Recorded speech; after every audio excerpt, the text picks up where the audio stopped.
We know the stories about getting a letter from the Rebbe for your child, for your baby, for your chasana, and you wonder if it's the same. The Rebbe knows who you are, bichlal. The Rebbe wrote you, say your name. Everybody gets the same letter. It could be that everybody got the same letter, but each one of those letters was addressed directly and specifically to you. To you, to the point in which not only the Rebbe knows your name, and he knows who you are in this letter, but the Rebbe knows your birthday, and he mentions it. And this is also a very, very important thing to realize, that when we ask brachas from the Rebbe, the Rebbe is the Nasi of the Klal Yisrael, and the Rebbe is your Rebbe of you, the individual that you are. I'm Yossi Kamen. Welcome to Among Chassidim by Der Her, an ongoing farbrengen about life as a chassid, our vibrant connection with the Rebbe, and inspired living shaped by the way he teaches us each and every day. Bruchim habayim, Rabbi Dahan. How are you? Baruch Hashem. Thank you for hosting. Of course. Thank you for making it happen. And I'm ready to begin. Let's do this. Sure. So I was thinking, one time I sat with you by a farbrengen many years ago. I was very young. I remember I was like inspired by what you were talking about. So maybe that's the last conversation. That's the last meaningful conversation we had. We've been always saying hello to each other since then, but that's the last meaningful conversation I had with you. So let me start off with that. Take where that left off. So I remember you were talking about how you wanted. I think the Rebbe was davening for the Amud. Maybe it was Yud Shvat. I don't know. You'll tell me. And you wanted to come from Merchakim, from far away, only to hear how the Rebbe, you kept on repeating a certain tenuah of how the Rebbe davened Kabbalah Shabbos, Ravlach Shabbos Be'emek Habacha. So that's what I remember. So I don't remember where were you coming from, what were you doing, what were you talking about. I just remember that it had an impression on me. So maybe you could fill in the blank over there. Well, firstly, it's impressive that you remember a farbrengen from so many years ago. Sometimes you sit down, you farbreng with younger bakim, elder bakim, with Ingelite. You don't necessarily know if anybody's listening, if anybody's going to remember whatever it is that you say, and then to hear that maybe close to 20 years later, you still remember what I said with the farbrengen. It's very impressive, because I don't even remember everything I said. I know I said l'chaim, that much I remember.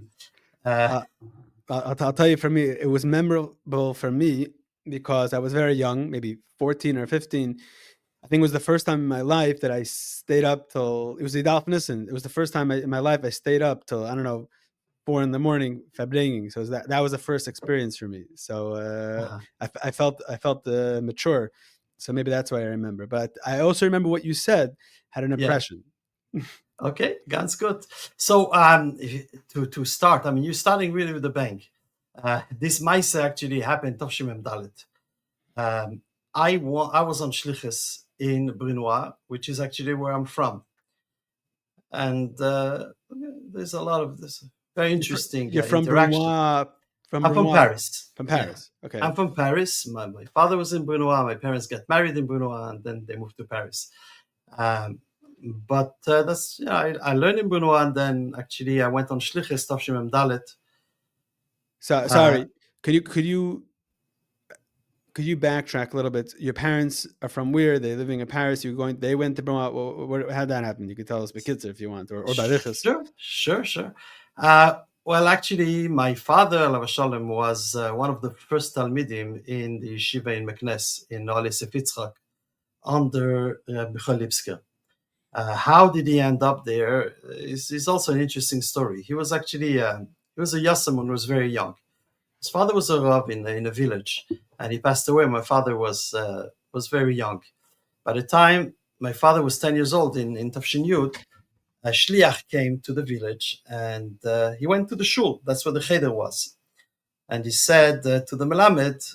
Michoel Dahan talking about. Either it was Michoel Dahan, I think may have been some table, other shluchim that were then at the time. And he went to the cheder and he said to the melamed, we're opening a yeshiva in Meknes, and we need talmidim. So the melamed said, this bacher, this little kid is a yosem. Go ask his mother. And so he went, and my grandmother was very happy to send him. Why was she so happy to send him? Is because after my grandfather passed away, his younger brother was a banker. So he was, more of a man of the world. So he came and he told my grandmother, I'd like to take your son in the big city in Casablanca. I'll send him to school. I'll make him a whole mensch. He'll be a businessman like I am. My grandmother says, no, his father was a Rav. He's going to be a Rav. He's going to be in yeshiva. Mm-hmm. So he told her, what do Rabbanim do a whole day? They sit to the book and they smell tobacco. So when the Shliach came, was soon after this Maaseh, she was very, very happy to send my father away. So he was only 10 years old, and he went to Rebbe Michoel Dahan in the yeshiva in Meknes. When he was 14 years old, he's 14 going to 15, his group was up to continue, and continuation was in Brunois. So he was from the first Talmidim in the yeshiva in Meknes, and he was from the first Kvutze that went from Meknes to Brunois. My mother was, interestingly enough, from the same village in Morocco, but she came to France. She first went to Besrivka in Morocco, and then from there, she was 12 years old. Also, she went to France to Besrivka. Also, same thing, a group of girls were going, and she was there. Then eventually, they got married. It's actually a very interesting story. Since, if we have time, I could tell you. Time is not a problem. So okay, a very interesting story about the shidduch. I actually printed those letters in a shura I made for one of my son's chasana. There is I see a letter about the shidduch, a letter written to my father, in which the Rebbe says,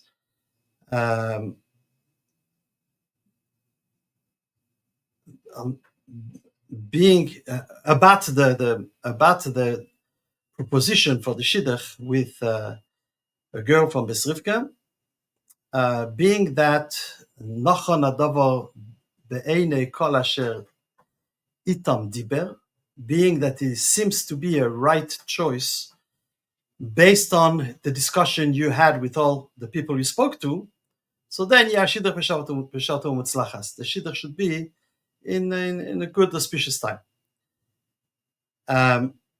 Much later, actually probably 40 years later, I saw a letter that the Rebbe wrote a day before to Reb Berel Gurevich, was the menahel of Besrivka. And the Rebbe wrote to him a letter about making plays, productions and so on. And the last paragraph of the letter, the Rebbe says, and benagea to the Atzas Lichpades, the shidduch proposal for the Talmida, my mother's name, being that the bacher in question is a Talmid Tomchet Mimim, so then nachon hadavar ve'yeh b'shato u'mutzlachas. It is a right thing to do, and should be b'shato u'mutzlachas. This letter the Rebbe wrote to Berel Gurevich a day before. The Rebbe wrote to my father, being that it seems to be a right thing based on the people you spoke to, then you should go ahead with it. But be'emes is a kriyuk ksiv. It seems from the other letter the Rebbe wrote the day before is that being that this is a good idea based on whoever I spoke to, you should go ahead with it. And it's very interesting, because what I'm taking from this is that the Rebbe then was very involved. The Rebbe was very involved with every Talmid, with every Talmidah, and but at the same time, he gave them the impression that the ball is in their court. You have to do something. You have to do your job. You have to do they call due process, whatever. And I think that this is very much in line with whatever the Rebbe has always told us. I'm here to help, but the avodah is yours. So Right. I think that this putting it together, this story was a very beautiful thing. Very interesting. Did your parents ever see the Rebbe themselves? It's a good question. Yes, my parents have Before seen the then, Rebbe. obviously. Before then, never. Yeah. Before then, Never. never. No, yeah. Never. Going to the Rebbe from France was probably a few months' salary at that time, and my father was a bakim in yeshiva. He didn't have a father, and he was completely under the care of the yeshiva. So going to the Rebbe wasn't an option financially. That's also a whole other thing, how these people are asking the Rebbe for if they should do a shidduch, and their whole relationship with the Rebbe was through mechtavim and through letters. Like, it's interesting. Yeah, I'll up you one on this one. Tafshin Yudches, one of my father's closest teachers, Lebke Levin. Leb Levin was a Neveler, his titles. He was not only a teacher to my father, he was very, very close. So he was going to the Rebbe. My father told him, "You're going to the Rebbe. Mention my name in Yechidus. When you buy the Rebbe, mention my name." So Leb was in Yechidus. At the end of the Yechidus, the Rebbe asked him, "Do we need to talk about something else?" So he said, "Yeah, my Talmid Shimon Dahan is asking for a bracha." So the Rebbe says, "Shimon ben." He couldn't remember. It wasn't one of those common names like Freda, Mushka Seminary. It's like the name was Isa. So the Rebbe lets him sweat. And the Rebbe is thinking, and the Rebbe says, "Shimon ben." He has no answer. The Rebbe smiles and says, "Dacht mir, Shimon ben Isa." It seems to me, I think that it is Shimon ben Isa. Wow. So of course, Label says, yeah, that's the name. He runs out of Yechidus, he writes the name on a paper because he won't remember it again. And when he comes back to Brunois, the first thing he runs to my father, he says, "What's your mother's name?" So when he says his mother's name, he says, the Rebbe knew the name. Wow. Now, it's interesting. I explained this. By the way, this story is multi-layered. The first thing, to go back to what I was saying before, the Rebbe knew the name. Right. What are you making the guy sweat? It has to come from you. I'm not going to do everything for you. I'm here. I'm helping you, but you have to do something. You have to do an effort. And I think this is recurrent in the Rebbe Sichos. And by the way, I witnessed this once myself. I think it was in Tafshin. It was in Memhei. I think it was Tafshin Memhei. Michoel that we mentioned before was actually very sick. I think it was Memhei, maybe early Memvav, I don't remember. But and by Kriya upstairs, he was living in Crown Heights then. He was living in Crown Heights. He was actually in charge of 1414. So it helped that he remembered my father. I got an extra. I was able to ask him if I wanted the pulke or the other side. He would help. Anyways, but at one point he was very sick, and by Kriya upstairs on a Monday or a Thursday in the Zal, the Rebbe used to get Shlishi, and right after the Rebbe's Aliyah, David Raskin will make the Mishaberach for the Cholim. So after he finished, the Rebbe turns to David Raskin and tells him, "For Michoel Lipsker, make a Mishaberach for Michoel Lipsker." So I said, Michoel Ben, he doesn't know, so he looks at the Rebbe. The Rebbe pointed to Zriel Chaikin, the Rav of Kiev. He's his son-in-law. So the Rebbe pointed to him that he should say the name. He started to think, and when he's standing in front of the Rebbe and the Rebbe is asking something, I've experienced this myself. I just freeze. I don't know what to say. So the Rebbe waited a few seconds, and then he said the name. I can remember the name. I remember this Ma'amad, how the Rebbe asked for the name, but he said the name. So again, the Rebbe said the name, the Shem Imoy. Wow. So again, it goes back to the same Indian. So we mentioned Michoel Lipsker, so Yizachir Letov. I once heard someone told me that he was speaking to a younger person, older than me, but a younger person, that he was speaking to a certain Elter Chassid once, and he was asking like this famous question, like, did the Rebbe know who I was? I was around, and in the Aleph and the Beis in the later years. I was a kid. Begashmis, I want to know. So this chassid told him, "Were you in Duchis? Was your name in Duchis over the years?" He said, "Yes." He says, "Then Begashmis, the Rebbe knows you, because the Rebbe knows the names." So there's various stories that I heard about that, but these are two fresh ones that I never heard before. So this is amazing. Yeah. So just to go back to this other layer I wanted to bring from the story about how the Rebbe knew my father's name, my father's mother's name.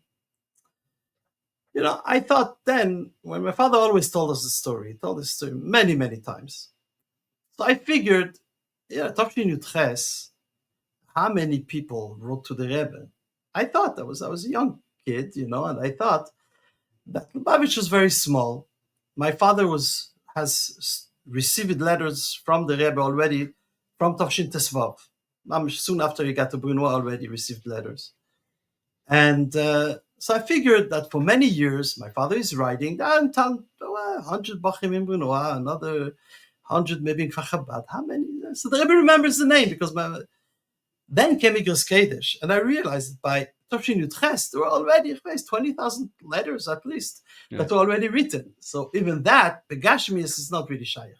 Right. So I gave a pshat,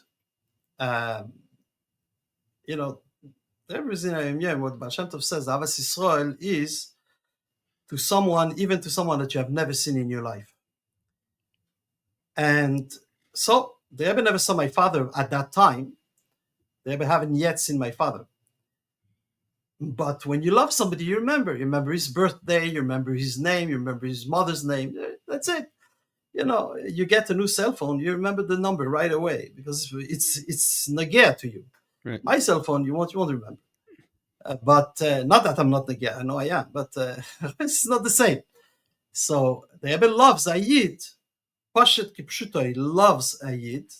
He remembers his name, remembers his birthday, which I have another interesting story about the birthday since we're talking about it. But I'll put it on hold for a second until I told this story to a Chassidish Geman who was then in Montreal and today's in Sfas, Zaman Kaplan. I told him the story, and he told me, "No, what's the wonder? The Rebbe is in the Neshama Klodis. What is Shmoi V'Shem Imoy? Shmoi V'Shem Imoy is in the Neshama. Connect with your Neshama through Shmoi V'Shem Imoy. The Rebbe is the Neshama Klodis of the whole Doyer. Of course he knows Shmoi V'Shem Imoy of every single year. So this took it a bit further. You take a see whenever there's someone asks for a bracha, the Rebbe, there's a big, Rebbe is very makbid to know the name and the mother's name. That's like a very important component of it. Yeah. Well, okay, so this is another deeper level of the Rebbe's Avos Yisrael, the Nasi's Avos, whatever, the connection of the Nasi to individuals. Very interesting. Yeah. So let's go back to you. You were on. So you learned the Merwa, and then you were later on Shlichus in Merwa. I didn't learn Bruno for a very long time. Rebbe Nissen was very intent that I should go to Bruno and Shlichus. He spoke to my father. He told my father different things, why I should go there. And I very much didn't want it. I wanted to, finally, I got to New York. I wanted to stay there. You were in Alatera? Chavet Teire in those times was for the younger Bachim. It's not like today. Chavet Teire in those days was where the Krutze went, and Bachim that were not yet 20, 21, that's where they went. Mm-hmm. Of course, you had the choice to go, if you're American, go to Morristown to Alatera, but so I went Chavet Teire first. But it didn't, not for long, because then I got called in by the Braskin, that the Nissen put me on the list, and the name went to the Rebbe, and I got to go to Bruno. I called Panim. I mean, yeah. Interesting stuff about my learning. I learned in Cheder. I was in Sinai, which is Pevsner school. It was in Paris. That's where we lived. We actually originally lived in the Platzel, and the school was in the Platzel. And that's it. That's where I went. At one point, actually, in Topshim Aleph, my mother went in Yechidus. and it was Tishrei Mem Aleph. It was the last day of Yechidus Pratis. I had Yechidus Pratis many times before. First time was when I went right after my Bar Mitzvah. But this That time I was the wasn't. first time you were by the Rebbe? I was first time I went to the Rebbe was a week after my Bar Mitzvah. So it was also, I came in Tisha. Bar Mitzvah was the end of Elul. My father couldn't come with me because he was a Rav, and that's when they work, right, in Tisha. Mhm. So I went myself then, and I went to Yechidus myself. Interesting Mises also there. But this Yechidus Tishrei Mem Aleph, my mother tells me, why don't you come with me? We could go together. My brother was also there. We'll go together in Yechidus. People go in the family. I say to her, you know what? I had Yechidus by myself. I'd like to have again by myself. You go, Gesundheit. You go, you have a Yechidus. Sometime I think maybe I should have gone, but whatever. That one of the reasons why I should have gone maybe is because I was slated for Yechidus the next night, and it was delayed until the only way we could go in Yechidus was that all the bakim of Benoit should go together. So we all went together. So it was my first Yechidus Klalis in the Rebbe's room, not in the show. So Yechidus, it stopped drastically like that? Like there was no warning? That I think it continues. This was Tisha Mem Aleph. I think that throughout the Chayref of Mem Aleph, there were more Yechidus after that. But it became Yechidus Klalis, and it was just so happened because the Yechidus were delayed and people had a flight, and the only way you could go in Yechidus is if you come with a group tonight, and then you go to the airport or whatever, or tomorrow is your flight, so go tonight. And that was the only. And I guess it turned out to be a good idea, so it continued this way. But the Rebbe many times said that Yechidus Klalis, we get the brachas that are meant for every single one who is there, which means that it includes brachas that you had no idea about asking because you weren't thinking about it. Another person thought about it, and he got the bracha, and you got the bracha. Yeah. So it ended up being so much better. Kolpanim shows in the Yechidus, and the Rebbe, and for some reason, she asked the Rebbe about my continuation of my chinuch. Just to put in perspective, I'm the third in my family. My older brother was, didn't do limud chol. He was in Benoit, Spitz Chabad, very, very big koch. He's a shliach in the north of France today. My older sister, as a girl, also stopped limud chol by grade 9. And in Besrivke, they had the option only with the Kodesh. She's on Shlichus today in Argentina. And I'm the third one. And for some reason, my mother asked the Rebbe if I should do limud chol, or if I should go to Benoit. Then the Rebbe decided to ask her a bunch of questions about me. What do I do in my free time? Do I frequent, the Rebbe spoke in French, do I frequent the yeshiva during my vacations? And how old I am? How many years do I have left? And then the Rebbe said, using a French slang for the diploma that he wanted me to get, he says I should first get, in France it would be equivalent to a high school diploma, but when you come with here, it's called a bachelor degree. And after that, I should go to yeshiva for a few years. So the Rebbe wanted you to finish what you started. Wanted to finish, but all the way, because I could have finished already by grade 9, and then this is a different, you go to high school, and you have to do high school. But and my older siblings didn't, and most of my younger siblings also didn't. And I'm one of the only ones in my family who did it, and that's because the Rebbe said I should get a certain degree, and after that I should go to yeshiva. Whatever, I asked the Rebbe myself, then I was very much devastated. I was lost with Tamol, but the Rebbe has his plan, the Rebbe knows. So I asked the Rebbe, why am I supposed to do this? And the Rebbe told me, Kedima, priority. And What did he ask the Rebbe? What did he ask the Rebbe? Where am I going to learn this in Mudachot? Okay. Mm-hmm. So the Rebbe said Kedima, and he named a yeshiva, the most Litvish yeshiva that there is in France. Excellent school. I must say that when I got this answer, I was even more zerbrochen than for the first one. But nonetheless, I felt that it's a shlichus. They were sending me on shlichus. When you're a kid, you have the answer of all the worst problem. Thank God you don't have any problem. But you have the answer in case you have a problem. Right. So I figured they have sent me on shlichus. I'm going on shlichus. So whatever. I was in Tanya with the people. What akopani. Doesn't matter. The soif maisa is that whatever shlichus that I did, that I'm doing now in Montreal, which I ran the seminary, which is an official college. So the students who come to us, they get the college degree with credits that are transferable to other universities and so on. And to be in such a position, you had to show that you have something. You have to show that you have some kind of degree. And in Quebec, if you have a degree from France, so that is the whole way that I got where I got was with this studies that the Rebbe told me to do. So the fact that you're the only one in your family that had that hira from the Rebbe, you can see like how your shlichus, you had a unique shlichus that needed that. So, do you able to see this? Yes, and I tried other things, by the way. I was a shliach in Staten Island for 3 years. After Koilel, I went to Staten Island on Shlichus. I was working for Rabbi Katzman because I speak Hebrew like an Israeli because I learned in the 70s. So all my friends are Israelis. So I ended up working with the Israelis over there. I was a Rav in a shul. And nothing worked until I got to Montreal. Which, by the way, is connected to another Maaseh. A very interesting story. Too bad I don't have it on screen. I would show you the letter. In Tafshim Mem Gimel, in the summer Mem Gimel, I was head counselor in the day camp, and I wrote the Rebbe, I wrote the Duch. And I received a letter from the Rebbe.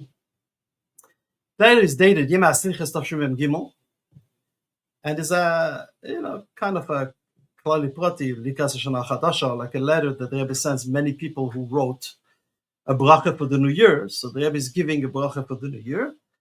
And my letter was not about the new year, it was the end of camp. I sent a duch, I sent a pan that I made the children write, sent pictures. I received this letter at the end of Cheshvan, Tavshim Mem Dalet. So it's about 2 months after it was written. I got the letter, it was in Benoit. And the Rebbe writes, Ha'avrech oisek betzorke tzibur Michoel Sheichyeh. So for a bacher to get oisek betzorke tzibur, especially when you're still in yeshiva, is something very strange. I mean, not strange, very rare. Not unusual. Too many.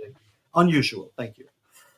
And I so already did. Then the Rebbe says, the Rebbe writes, Haduch, and then in pen yadz ve'apana metzurev boy, and the pan that was included in the duch and the skablu were received, and they will be read at Bezratzen, they will be read at the Tzion. And then, because Shana Chadasha, the whole bracha for the new year. At the end of the letter, Bivracha is typed, and before the signature, the Rebbe writes with a pen, with Ksagat Kodesh, Bivracha lehatzlacha, bechinuch yalde b'nei Yisrael shlita al taras HaKodesh. So the Lashon is also unusual. Yalde Yisrael, what do you mean Yalde b'nei Yisrael? Children. Yes, a bracha of success in education of Jewish children, al taras HaKodesh, a proper Jewish education, pure education, and then the Rebbe signed.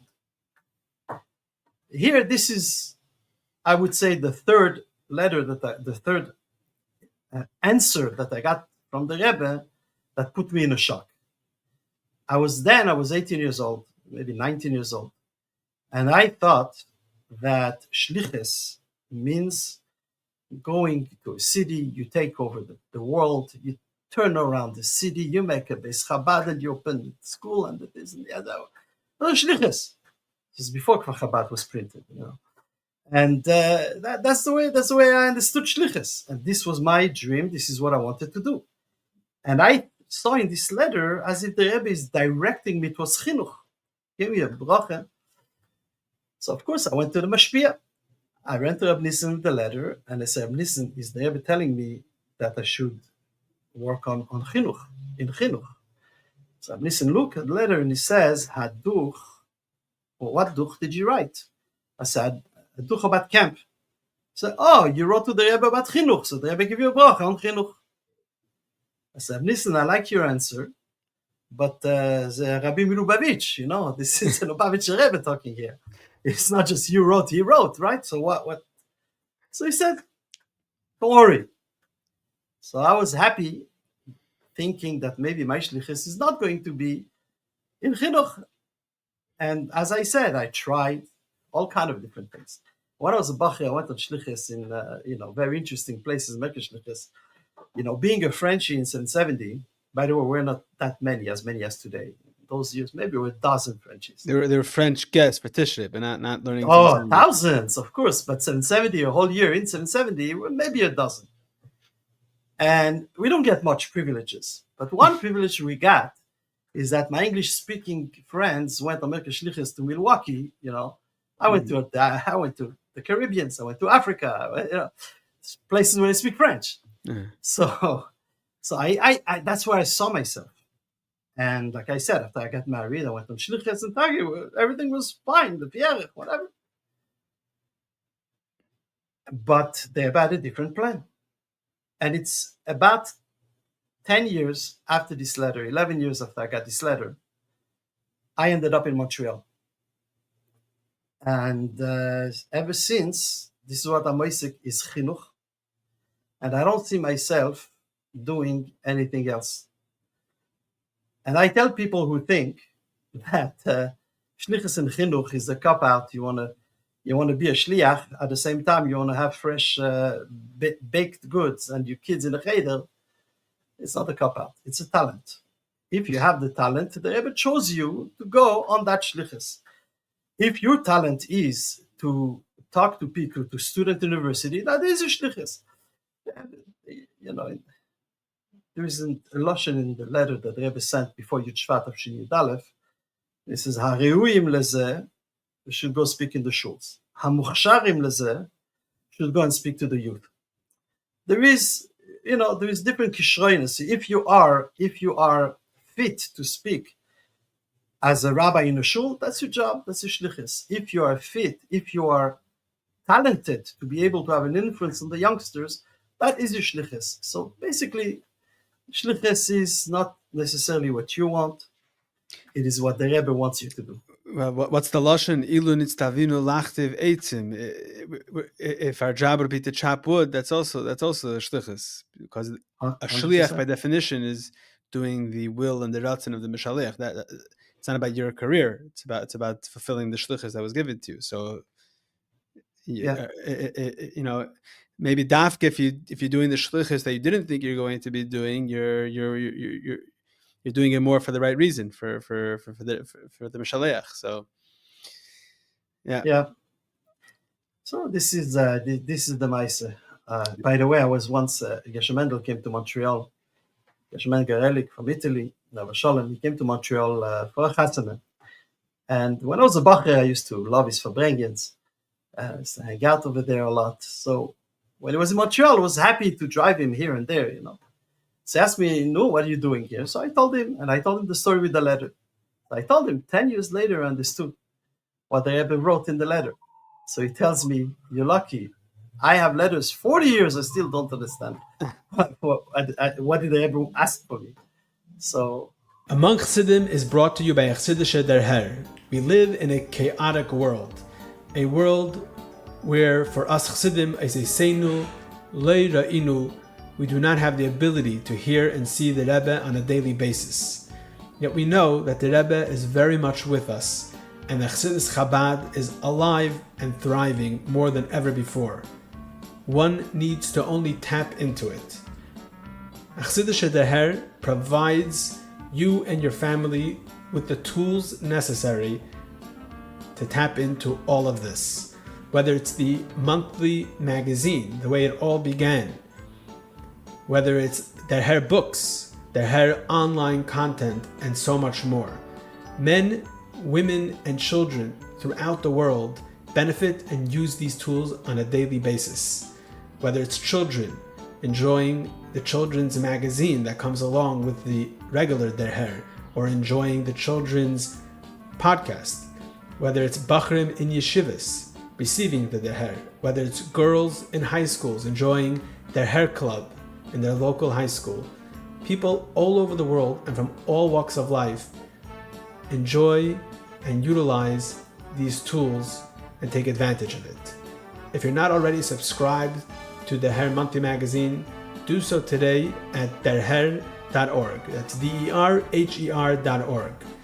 Derher is a dynamic organization which is committed to continue providing these tools, grow on a constant basis, and do all that we can to help this effort.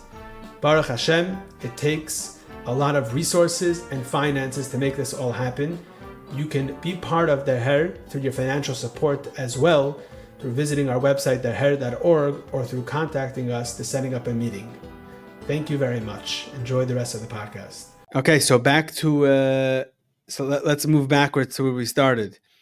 Yes. About going to the Rebbe and your Shlichus for Yes. Yud Shvat.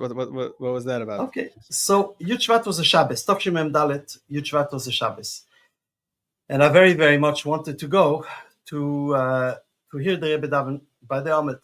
I'll be honest, I the farbrengen of Yud Shvat, probably I could read the Hanochen. You know, we got the printed edition of the farbrengen. Then it took us a week, but farbrengen, I missed it on Shabbos. I could probably You catch up. sent that Shlichus from where? From Chaya Mushka? So what happened is, so when I finished, being that the Rebbe had given me a very short amount of time to go to yeshiva originally, right. after You're only my for what? For a yeah, year? so I was in Brunois. I was in Brunois for summers and for stuff like that, and then I told my father I'm not going to Brunois, and my father told me, why you want to go to New York? So I told him, because in New York I'm going to become a lamdan. So what am I going to tell him? I thought father's a smart man. He says, I went to Brunois my whole life. It turned out okay. So anyways, but Poyel I went, and I ended up in Chobetere, and then after that... You asked the Rebbe before? No. The Rebbe told me I could go to yeshiva after I'm done. That's it. I'm going to yeshiva. Okay. And but then I get that the Vedraskin calls me up. He calls me over to his office, and he says that I'm on the list that the Blissen sent, and he wants me to be one of the shluchim. Basically, what happened is that there were a group, 4 French bakim and 2 not French. 2 Israelis, Moshe Sasankin from Metula and Eli K from Tzfas. And the other 3 were French bakim. The 4 French bakim, Reb Nissen put the name. The other 3 came from Brunois. That's what they were. And me, I was whatever. He knew who I was. We put the name. And Taki, Reb Nissen,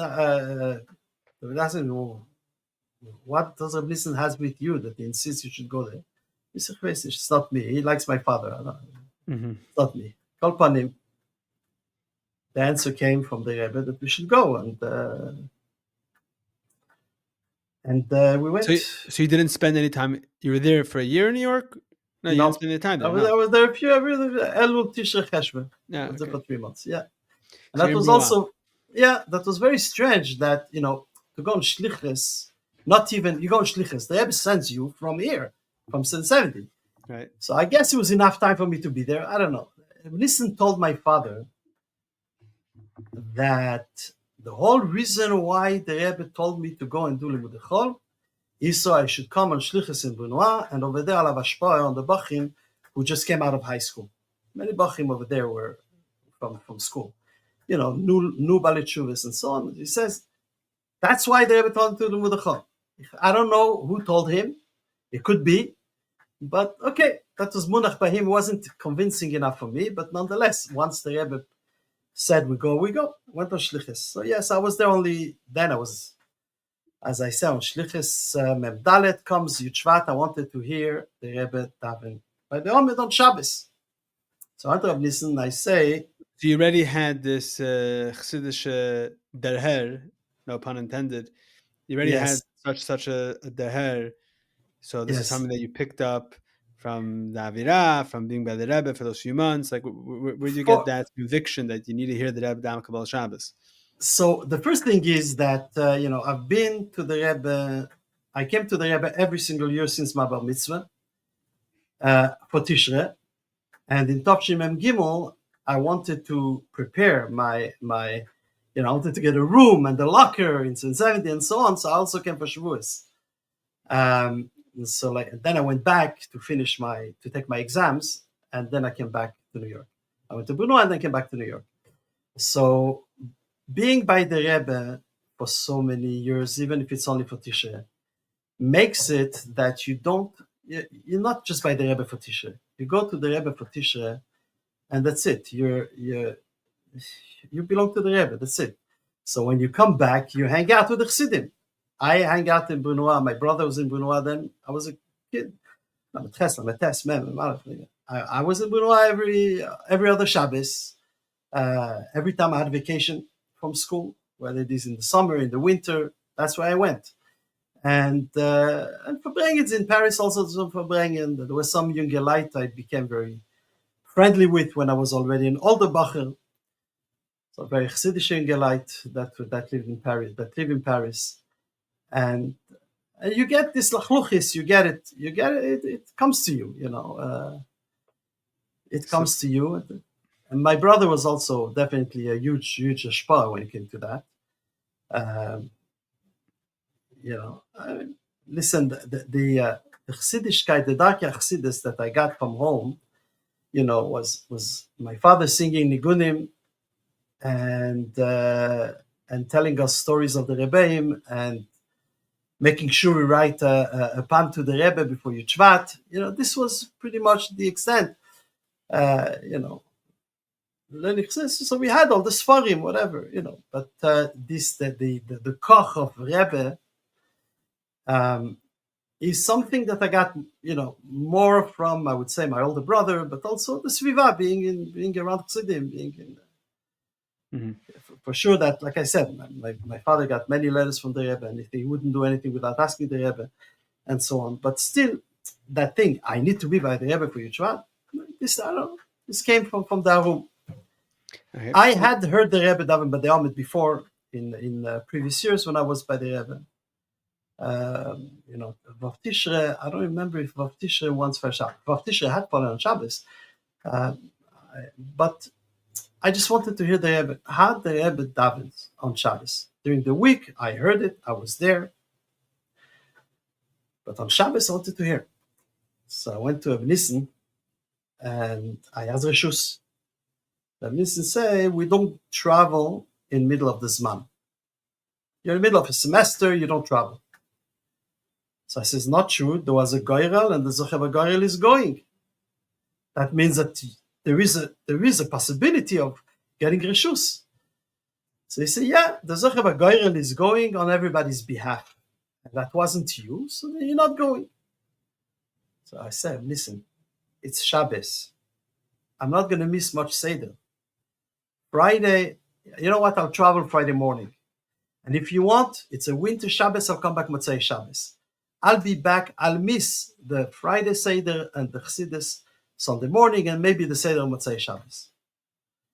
So he saw I was very intent on going, and he told me, and what happens if you get to 770, and the Rebbe walks into shul and he looks at you and he tells you, I sent you there. What are you doing here?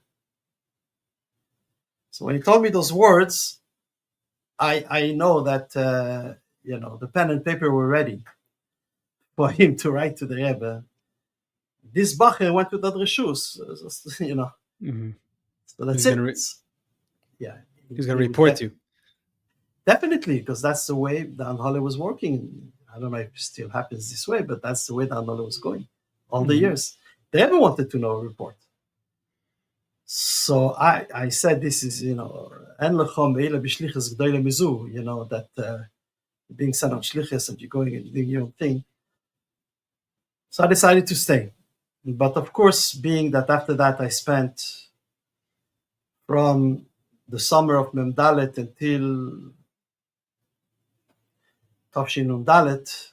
Actually, I went on Shlichus to start Nalet Tafshin Nun Beis. Erev Rosh Hashanah Tafshin Nun Gimel. So until then, Lo Yamush Mitocha Oyel. I was in 770 day and night the whole time. So I got many tefillas where they have Davin, Shabbos, Choil, so on. So maybe talk to me about your years in 770. I want to. That sounds like it's Michoel Bacher's years is the Smetana, and then your years by the Rebbe. So what was going Well, on? What was your experiences then when you were learning in 770? if you ask anybody of my generation what were the best years in Lubavitch, they'll tell you the mems. If you ask somebody, generation before me, that they're the lamets. Somebody says, what? Oh, it depends all the year. And the answer is very simple. The year you spent by the Rebbe was the best year in Lubavitch. That's it. Because after all, what is Lubavitch? It's you being by the Rebbe. That's it. What do you know? Anything else? So definitely the mems, the years we were in 770 were very, very significant and packed. Went through the whole Didant, the whole Mishpat first, the whole anguish that went through it, the whole Simcha of Didant itself, on the day of the Tevis. And Hanacha Sevena Pina, 770, the different inyanim that took place also, like Chol Beshvat was something definitely very historic. Nun Aleph, the Rebbe staying with the Zaydin Kapata a whole week. Those were living times that were very, very clearly unusual, and something very significant is happening. I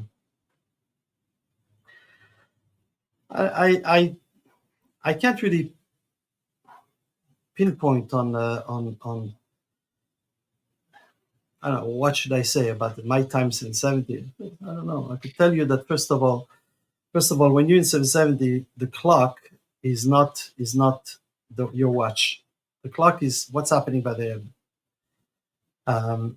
You meet somebody, say, I'll see you after Mincha. I'll give it to you now. Give it back to me after Ma'ariv.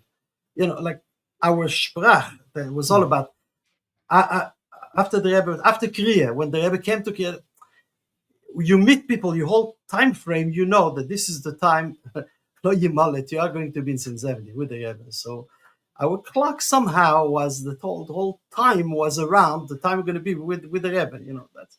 That was one thing I would say about the timing 770.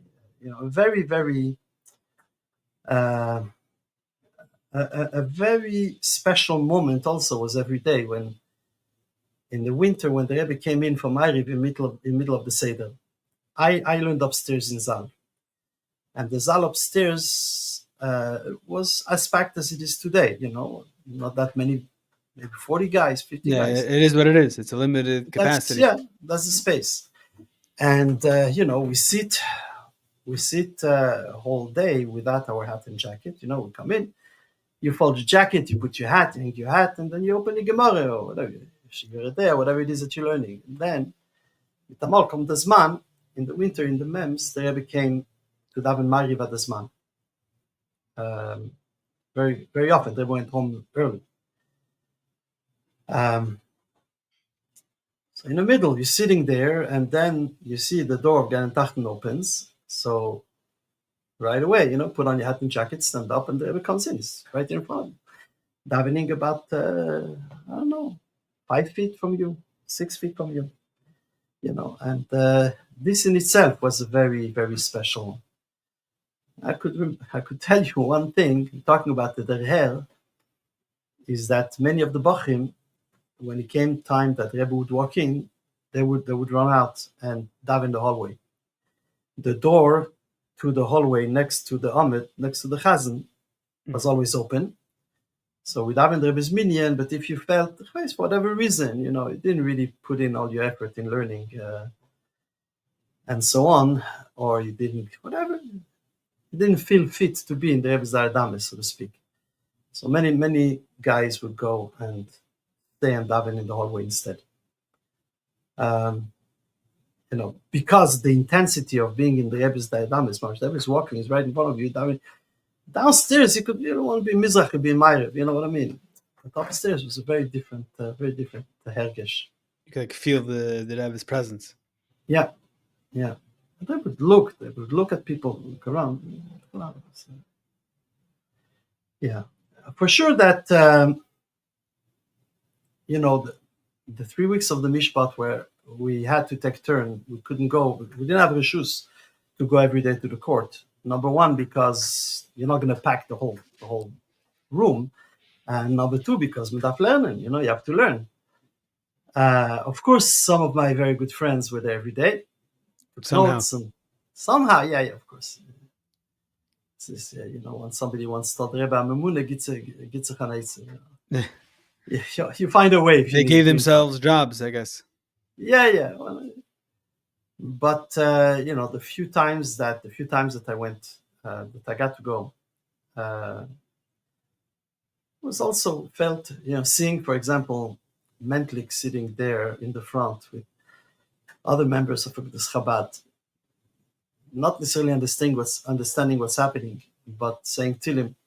You see them sitting over there, seriously saying Tilim the whole time. You see that they're taking it very. This is the Rebbe's. The Mishpat is involving the Rebbe, and they take it very seriously. They're working on it very, standing there saying Tilim. Many of us were there because we wanted to be curious. Right. A lot is said about that during that whole period of the from when the Rebbe first spoke about the Svarim and the court case, the Mishpat, there was like a certain feeling in Lubavitch, and I can imagine by the bakim in particular, and then on Hey Tevis, when the good news came that Dan Natzach, that like burst, that relief. So maybe you could describe a little bit what was that? What were the bakim? The bakim of the heartbeat at the end of the day, right? So what were the bakim feeling like? That, yeah. What was going on during that? First of all, hearing in the Rebbe's talk about the situation. You were there. You was Memhei? No, I was in camp. But right after Shabbos, I got a phone call. I was in camp in France. I got a phone call right after Shabbos from my friend Moshe Son. He told me what has happened. It's funny because I left right after Chav Chesivan. So when I left, all we knew that there was a yichidus of, I didn't know was called Agudas Chabad on that day. So Shiva Tuvei 7 elder chassidim. That's the way on that day. So that's the first how we inkling heard that anyone knew that something was happening was the fact that the Rebbe called the people these chassidim into yichidus. For the layman, for people like me, yes. There were those people who were more involved. For example, Chaim Boch, William. Those people who were involved with setting up the cameras and everything else. So for sure, they knew a lot more. Of course, I don't think they spoke. As a matter of fact, even the Bachim, who were the most, the Yede Dava, those who knew all the secrets and had the intel on every situation, nobody was talking. We knew something was happening, and then I left. I had to go to camp, so I left after this event. We know something's going to happen. We're going to hear about it on Yud Tammuz, and then I asked, call me. What was this all about? When we heard this, so you knew that the Rebbe was going to speak about Yud Tammuz. This was said, yeah. Because the Rebbe said in the Yichidus that if nothing happens, I'm going to speak about Yud Tammuz. Maybe that part leaked. So that part leaked, but nobody knew what it was about. None. I mean, as far at least Anashim Kerekenu, nobody knew what it was about. When this broke, and then when we heard about what the Rebbe said, and when you heard the Shlichus, the way the Rebbe spoke, it was pashat pain. It was very painful. And of course, even then we realized that what the Rebbe told someone. We made the banko. It was the whole year on Nisis. Everything was, it's true. Besides for the time of the Mishpat, the time waiting after the Mishpat, it was very, very tense. It was very tense. When the news came, the Natzach came, it was actually, like you say, well, the first time was Gimel Kislev. Before the Mishpat already, it was already a great simcha. I'll tell you about Yud Gimel Kislev, the second, Yud Gimel Kislev Tovshim Mem Zayin. You're saying a year after. The year after. So Yud Gimel Kislev Mem Vav is when they came out that the Rebbe does not need to testify. So you're talking about the next year. The next year, yeah. So already on that day, by Mincha, before Mincha, after Mincha, we're singing Didnt Natzach. This is really the first time we're saying Didnt Natzach. In that nigun, the way Didnt Natzach was Yud Gimel Kislev Mem Vav. So this after is right. Mincha. Mem Vav or Mem Zayin? Mem Vav. This was Mem Vav. Mem Vav after the original, yeah. After we heard that the Rebbe doesn't have to go to court, this nigun came up Didnt Natzach. And that night was a farbrengen in 770 upstairs in the Zal. The farbrengen was planned. It was a Yudalet Kislev farbrengen organized by Meir Arlik. Before it turned to be downstairs, but then in Mem Vav was upstairs. And it was mamish asuda, like a farbrengen, like Meir knew what to do. And the speakers, whatever, but on the side of the bima, on the side of the chazan, of the amid, there's one table over there, right near that door to the hallway. Mm-hmm. And Yudel Krinsky and Avraham Shem Tov came to sit down. Late at night. And then, Chevra went right away to sit around, and they said a few things about what was going on then. They revealed a few things that they were told, whatever. But I remember one tziyur, very interesting.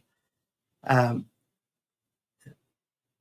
Shem Tov was had Sed L'chaim, and he screams to the other side of the room to Meir Arlik, and he says, "Was bist du nichter? Was bist du oibenen wie am Echuten? Why are you still sober? You're sitting at the head table like father of the bride, because he's celebrating the Rebbe's Kislev. Yeah. So this was, you say things that you remember from farbrengen from 20 years before, and this is 40 years before. I remember this outburst. Was bist du nichter?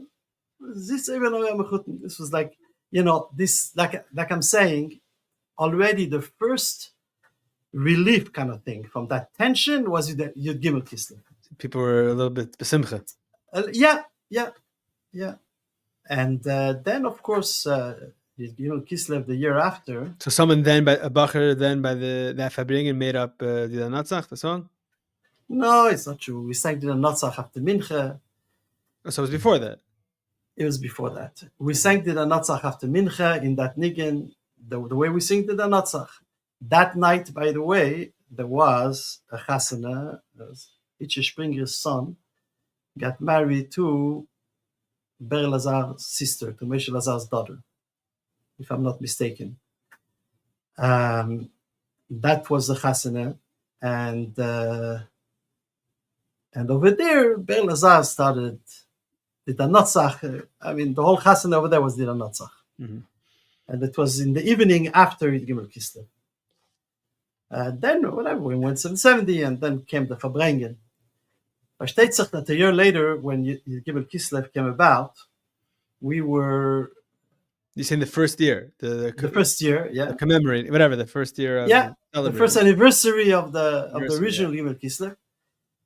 It was before Didnt Natzach, but it was Yud Gimel Kislev. So we had to farbrengen.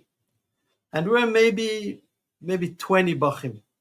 By the way, I read some reports, the way it was written, based on information from Meiner Agut Chaver, and it wasn't, the way it's printed is not not accurate. I'll tell you Master Shehaya because I was there myself. We're maybe 20, 25 bachim sat down to farbrengen somewhere around midnight. We started farbrengen, Gimel Kislev. And the Rebbe said to sing Yakiru V'Yedu. That night, started singing Yakiru V'Yedu because that's the idea of Gimel Kislev, that the whole world should know that the Rebbe is a melech, and the melech is not subjected to any testimony, and he runs the show. So you say Yakiru V'Yedu, and then somebody came up with a was Gimel Kislev. Was getroffen Gimel Kislev is what we sang. Yeah. Today they sing was is the Yom Tov Gimel Kislev. Was getroffen Gimel Kislev. We sang. By the way, the mashke was a few bachim. The mashke was gone. Was finished. I came back from Shlichus in the Caribbeans, and I had in my room. I had a desk in my room. In the summer, you were summer Memvav. Yeah, you're in Caribbean. Okay. Summer Memvav was in Caribbean. Also an interesting story. Remind me. I'll tell you something about it. So I bought over there a gallon of Crown Royal that comes with on a stand that you pour it because it's too heavy, Okay. And I said, I was with my chaver, I said, I'm buying a bottle for didnt. And I had this bottle on my desk. It was a discussion piece, a discussion starter, Oh, wow, don't touch it. It's for didnt. Anyways, we're sitting over there, Gimel Kislev, talking mashke. That's it. So one of my friends sitting next to me, he became a mechutin. It's a Katman. I gave him the keys to my room. And I said, my bottle over there, bring it over. So you give it Kislev. They are not so. So he brought the bottle. I remember saying, he sold the bacher full of his spiluses. Oh, don't you cover the melech. This is how you respect the king, by bringing a 1 gallon bottle of mashke. Anyway, so this bottle took us for a while. So Crown Royal is Crown Royal. It's Malchus. Yeah, Crown Royal is Malchus, and this was the mevinus that we had then. If I bring today, I had in. I'm old enough to remember Crown Royal being the mashke in Lubavitch, either Smirnov or Crown Royal. Yeah, that's it. Yeah. In the storage room of my shul, I have about 20 bottles. Nobody wants to touch them. Yeah, exactly. But them also, that was it. Kolpanim, about 6 in the morning, people start to come to daven. And Professor Brownover is mentioned in those Yomanim, but let me tell you exactly what happened. Professor Brownover comes over and he tells me, what's going on? What's his height? Because this was Leil Yud Gimel Kislev. So what do you mean? You don't know? Yud Gimel Kislev. So what's Yud Gimel Kislev? So I told him, the Rebbe, Mishpat, this, that, and the whole thing. All right. So, okay. Zog l'chaim. Okay. So l'chaim. 6 a.m. Look. Later on, he was standing around, right behind us, whatever. We're in the center of the shul. And somebody came in and he says, what are the bakim doing here? 6 o'clock. What's it? So Brownover says, you don't know. Give a Kislev. And then, yeah. As the Bachim are spreading the word. Yeah. The interesting thing is that we weren't going to go to sleep because it was a Yom HaKriya. I mamish don't remember if it was a Monday or a Thursday. You could probably look it up today on Google. But it was Yom HaKriya. So we're not going to eat 6 o'clock, 7 o'clock, but okay, because then if you go to sleep now, you're going to miss the Rebbe coming for Kriya and getting an Aliyah, and out of a question, right? So we stayed and we continued and whatever. The Rebbe came in, the way the Seder was, the Rebbe would come into the Zal. First, the Rebbe would go into his office, and then he would come out with Gattel. He would stand next to the door. There was his table, and then there was just a standard top that was on top of the table, and only there would be sit on the table. Yeah. It wasn't a full stand. It was a regular table, the table with the checkered from Yankel Lipsker. And there was a standard top with a few prongs at the bottom, and there were 4 holes on the table that, like this, it stands and it doesn't move. So the Rebbe would be there. There would be a chumash and the tilim, and the Rebbe would follow Kiryas Torah with the chumash, and then after that, while we say Asher V'Letzion, until the Sefer Torah comes back, the Rebbe would say tilim, and after Kaddish and Yalelu, and the Sefer Torah came back, the Rebbe would leave the room. We're in the middle of davening, so we never sang when the Rebbe came in. We never sang when the Rebbe came out. This is in the middle of Shachis.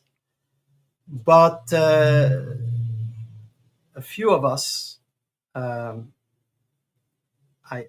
wasn't in a matzav I could put on tefillin because al pidin I don't think I was allowed to daven. So we were there for the Rebbe's aliyah, and when the Rebbe left, we started to sing Yakir V'Yedu. The Rebbe turned, he looked, he smiled, he went on. Smiled?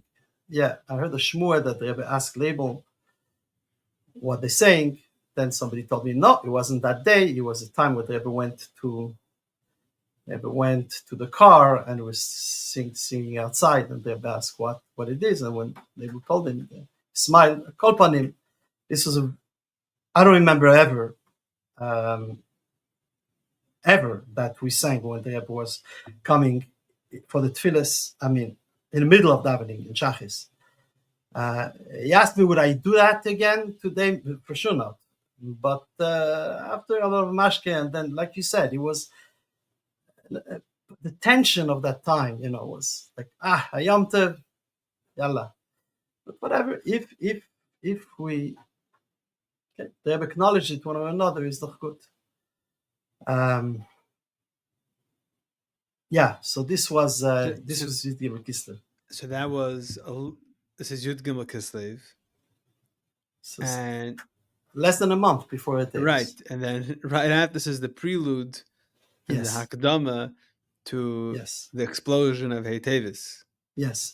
We knew for a few days before, for some reason, I don't know. I remember I have a good friend, Ruben Matzov in France. So he had a He's a your cheshbon age? with me. He's older than you. No, right? he's older than me. Ruben is Yeah. older than me, but he's one of those chevra that I mentioned to you before that I got the lachluchis from when I was in France. It's pashut mechai to go stam. I would say Shabbos, go over to his house, lechaim, and then ends up many hours later with a few good stories and pashut filling the inyan. So I had a phone in my room, so I would call him all the time, anytime there is news. So I remember hearing, this time I heard from Yaski, I don't know, but a few days before, that the judge is busy right now with a verdict. The judge is preparing the verdict. So a few days before, it was end of Hanukkah, I called Abuba and I told him, the judge is busy with it. The Natzach is imminent. We don't know when, but this is what's happening. And Taki, it was a few days later, it was the Natzach.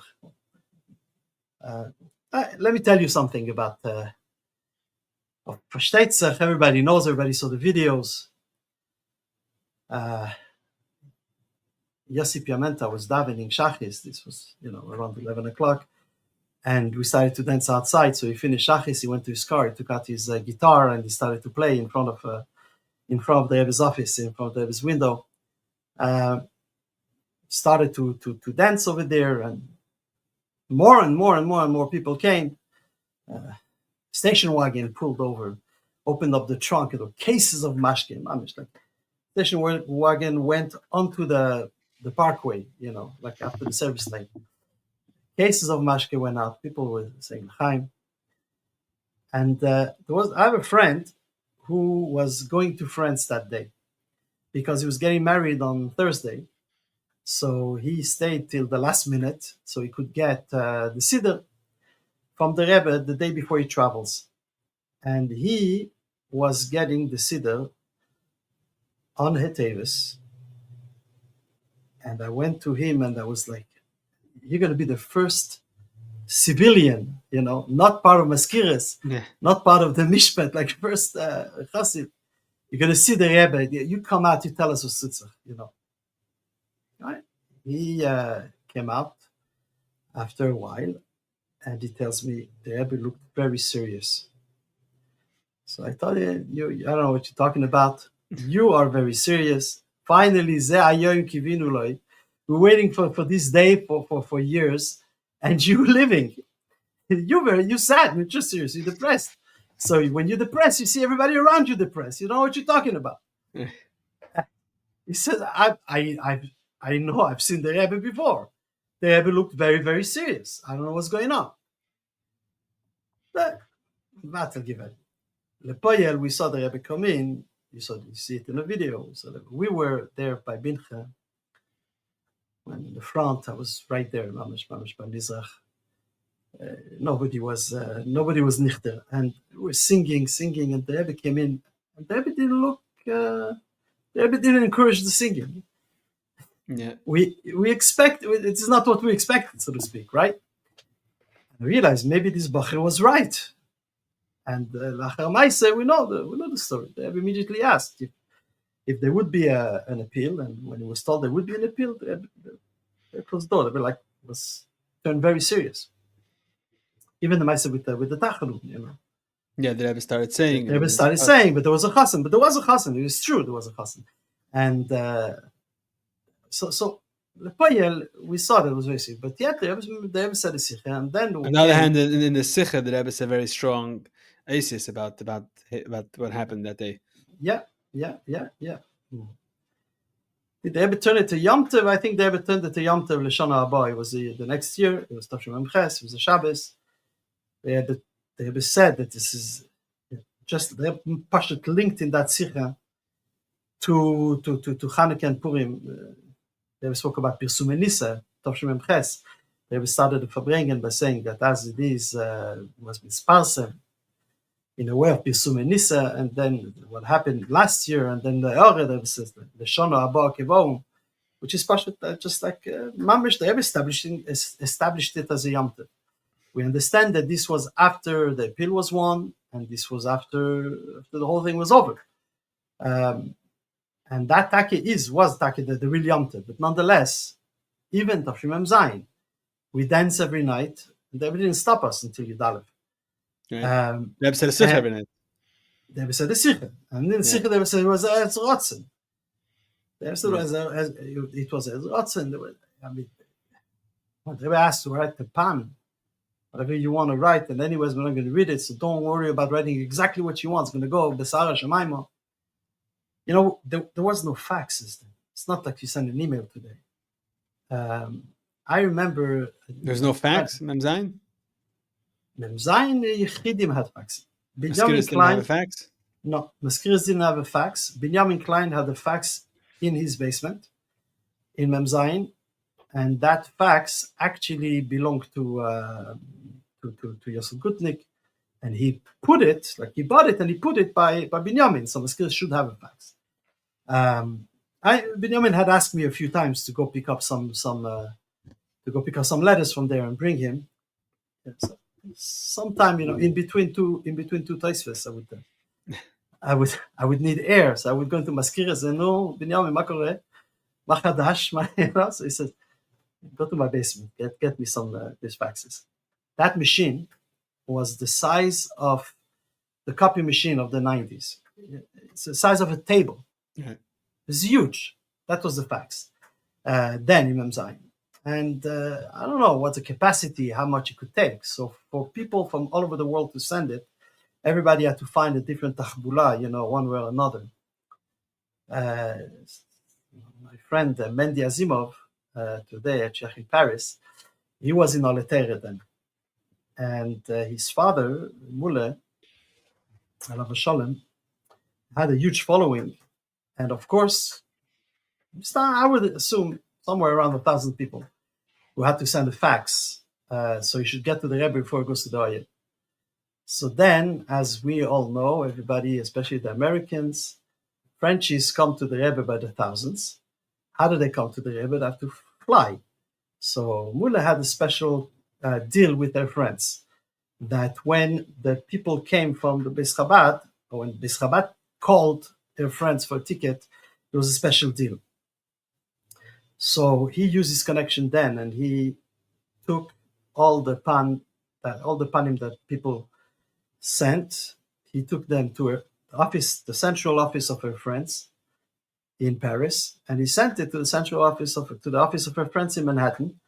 And Mendy, his son, went to Manhattan. And he picked up the panim and brought it to the Rebbe. This is how much of a trip you had to do to get taxes. Yeah, this was a very significant thing. One of the integral components of being a chassid are the chassidische Yom Tovim and Yom Pagra. Whether it's Hey Tevis, Yud Shvat, Yud Aleph Nisan, or Gimel Tammuz. These days give us an opportunity to connect with our Rabbeim, to connect with each other, and be better chassidim. What is the story behind each of these days? How did the Rebbe commemorate and celebrate these days? And most importantly, what are the lessons, the takeaways, and the action items Hamaisa Hua Ikr needed for each of these days? All of this and much, much more are answered in the new set recently published by Der Herr. Our Days is a journey through the Chabad calendar in story, meaning, and practice. With over 700 beautiful, glossy pages with elevated content, beautiful, beautiful photographs, you, your family, and friends will enjoy and live with each Chassidische Yom Tov. This book is a must for every Lubavitcher home, for every shul, for every school. It is a perfect gift item. This will not collect dust. It will be used day after day, month after month, year after year. You can have this set. Go to derher.org/our days. Order your set today and start living with Chassidische Yom Tov. So I want to go back a little bit to, you mentioned this, something about the American Shlichus that you had to the Caribbean. Yeah. So actually, it's a very interesting story, and I'll start from the end. Okay, I'll start from the beginning. Tavshim Vav, I had planned to go on American Shlichus to two French islands in the Caribbean, Guadeloupe and Martinique. And at the same time that me and a friend were planning it, there's another two bakim were planning the same thing. Also two French bakim, they're planning the same Indian. So then, when we're discussing it, we decided, let's go together. One of them was a chassan. One of my friends was a chassan. He says he won't go. He has to get ready for his wedding, and so it's only we're going to be three chevre.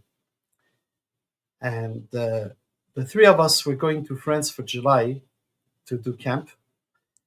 And we figured we finish camp. In France, camp was only 1 month. So we'll go make a shlichus in August on the second part of the summer.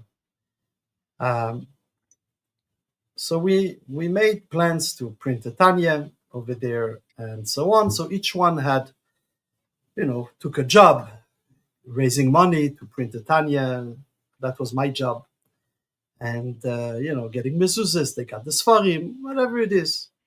We went to France, and then my two friends decided to go straight from Paris to the Caribbean rather than come to New York. And I said, it's about Chaf Av, and I want to be by the Rebbe for Chaf Av. I don't know what it is with me and wanting the Rebbe to daven b'damid. It's a recurring story. Yeah, but this one was a weekday. I want to be by the Rebbe for Chaf Av. By the way, Chaf Av is the one time in which you get to hear the Rebbe very, very good. You get to be very, very close. There's actually a picture. I have a picture of the Rebbe davening mincha, picture Shachis also, and I'm there. Mamish right on the side. Chafav, everybody's. It's a small Yud Shvat, Tishrei, Vav Tishrei, and Tishrei. Yeah. Chafav, it was a time at the Rebbe davening for the Ummah, but less of a crowd. Right, because the bakim were in camp or in Mecca Shlichus, the Yingelai, the Balabatim during the country, and people didn't come usually. Not many people came for Chapa. So it was a small crowd, and we were able to be close, hear the Rebbe very well. So There I were said, Chassidim that did. Geshe Mendel and Yeshe Mendel, these type of people, yeah. Lebel Raskin, You've been yeah, asking. yeah, always did. Yeah. So good. So I decided I'm going for Chavav to the Rebbe, and then next day, whatever, 2 days later, I'll join you. So I get to the Rebbe, I get to New York a few days before Chavav, and my friends call me up and they tell me, listen, we've been there for a few days. We did we covered all the ground. We saw everything there is to see, and you don't need to come. We're already kavish. Yeah, that's it. We conquered, we're done. Okay, so I said, yeah, you conquered one, but there is a second island. I said, look, we spoke to the people here. They say there isn't that much work to do there. There aren't that many Yidden, so don't bother coming. So it's Akriuksiv, again, I guess third wheel. Who needs you? Whatever. Okay. I say, okay, well, what's with the money for the Tanya? Don't worry, we'll cover the Tanya. So I tell them, I said, listen, I when I booked my ticket, the travel agent told me that I have to stop in an island called St. Martin. Today, St. Martin is very famous, but I've There's a never shliach. heard. There's a shliach there, yeah. I've never heard of St. Martin before. The travel agent told me you have a stopover in St. Martin. From France, they have direct flights, but from New York, they didn't have to Martinique or to Guadeloupe. So you have to stop in St. Martin. So I said, Bashkacha Pratis, I heard about that. That means that maybe I have something to do there. So they said, stay put. We're going to find out. With the people over here, yeah, good. So they called me back and they said, here is the phone number of the Rosh HaKol, the president of the community. He's a lawyer. He is going to show you around. There's a small community. Adarabba, go there. Okay, so I had to go to Anhalet to tell them change of plan. And I went to the office of Vadav Sasiches. Over there is where they prepared the plate for the Sharblat of the Tanya, because if you print the Tanya, you needed to have the Shah had the name of the place where it's printed. So you can't just take Stam Tanya. Each Tanya was assigned a number. Print number, this one is Shin Yud Zayin. Right. Anyway, so I went over there and I said, they took care of Guadeloupe and Martinique. I'm going to St. Martin. No Tanya was printed there. Okay, good. They prepared the papers. I wrote to the Rebbe the whole story, change of plan, and I'm going there instead. I got an answer, Askir Latzir. The Rebbe will mention Badoy. And I went back to my friend who was getting married, and I said, Rabbi, this is your last chance to go make a Shlichus. You're getting married. You're going Shlichus, but make a Shlichus is your last chance. Come with me. So he said, okay. So I said, fine, you're Italian. Menachem Haddad, you're Italian. There are a few Gvirim over here that are Italian. You go get some money for the tickets and we fought. Okay.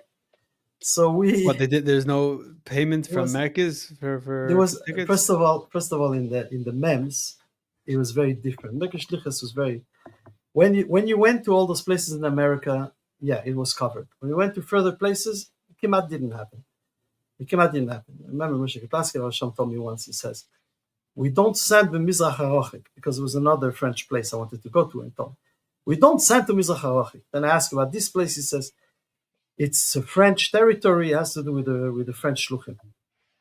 So the French Shluchim said to the French Shliach, who was who took ownership of this island 5,000 kilometers away from him, but this is Shetach, he was masking we go, but he wasn't going to pay. So we had to cover for it. Okay, so me and my friend went, and from the airport we went straight to the lawyer's office. We had his address, his name, straight to the lawyer. And secretary tells us he's away. He's on vacation for 2 weeks. I said, yeah, we're here for 2 weeks, so then there's nothing. Where are we going to go? So, okay, we go out, we take a taxi, we go to a hotel. I figured, growing up in France, if you want to know where to find a Jew, you ask a guy. They'll tell you who's Jewish. So I asked the guy at the hotel, who's a Frenchman. I tell him, do you know any, in French, a nice way of saying Jewish? It's not Juif, it's Israelite, which means Israelite. So he heard me say, Juif is a derogatory? Juif could be as not as nice. Today we say it was a Juif, but then used to say Israelite. I said, do you know any Israelite? He said, yeah, there is a guy who has a supermarket. He's Israeli. I go there, we go right away, and we ask, where's the bus? The bus is in the back. But then we see a guy, big guy with a mustache, a bit dark. And they say, Shalom. He says, Shalom. I say, מאיפה אתה בארץ? Where are you from in Israel? He tell me, in Kalkilia. He's a Palestinian. He was not an Israeli. But for the Frenchie over there, they're all the same, Israeli. Okay, toda rabba, and we left. And we don't know why we're here for 2 weeks. The only contact we have is away. Those the sign. So I told my friend, Dr. Dalit, just 2 years before that, the Rebbe spoke about printing Tanyas all over the world. And the Rebbe said that the idea of printing a Tanya all over the world is because it's a Fatzas Mayonis. The wellspring itself is being printed in the place. Not just the water, not going to learn Chassidus there only, but you're going to bring the Mayan. I say, why we are making Shlichus? For Fatzas Mayonis. Let us print the Tanya. Let's go. Find the printer. The printer says, yeah, I could do it in 2 weeks. I said, no. We're living in 2 weeks. And I see the guy was wearing a t-shirt that had a mention of some type of godliness. I told him, listen, let me tell you about this book. It was a big rabbi. When he saw the book, he says, how could it be a big God contains a small book?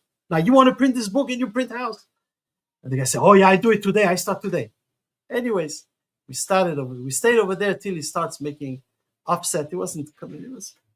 Took time. As soon as we walked out of the printer, somebody who's driving, short stops. Guy jumps out of the car, he tells, מה אתם עושים פה? אתם חב"ד? כן חב"ד. הרבי שלח אתכם? Yeah, הרבי שלח אותנו. Get in the car. He says, get in the car, there's somebody who wants to talk to you. Okay? We get in the car. He wasn't kidnapping you? No, this guy's mamish like a mamish Ayid. We go in the car, and he tells us that there is a man who now lives in Guadeloupe, the bigger island, who heard that we are coming. And he asked me to go around and look for you because he wants to talk to you. So we're going to this man's office, and he dials the phone, and this guy tells us, what are you doing here? So we're doing it. The Rebbe sent us here. So he said, the Rebbe sent you here. Is it because of the letter that I wrote to him? So yeah, that's why. I said, wow, this was 6 months ago. So I said, no, okay, answer you. But what was it? The Rebbe didn't tell us the details. So maybe you want to fill us in. You guys are just saying. We're bluffing. Yeah, just bluffing. The Rebbe sent me because he wrote the letter. How do I know? I'm sure it's true. Right. But so they didn't tell me why. So he says 6 months ago he was on a boat. He went fishing, and the boat capsized, and he felt he was going to drown. And in the water while drowning, he says, Elokim, if you save me, ani chozer b'tshuva. That's it. I go back to religion. And the Eibishter, took care of him, and he saved him, right? But the guy's stuck. He has a promise. He has to do tshuva. He doesn't know what to do. So he says, I wrote to the Rebbe a letter, and I told him that I want to do tshuva. And he sends shluchim all over the world. Please send shluchim to St. Martin, so I could know what to do. So I was surprised. I made the Rebbe such an offer and didn't answer me. I said, what are you talking about? He didn't answer you. He didn't answer you in the letter. He answered in person. He sent us here. After that, I felt a little bad. So I explained to him, the Rebbe didn't tell us anything. But Rabbi Shluchim Lamokim, Rabbi Drachim Lamokim.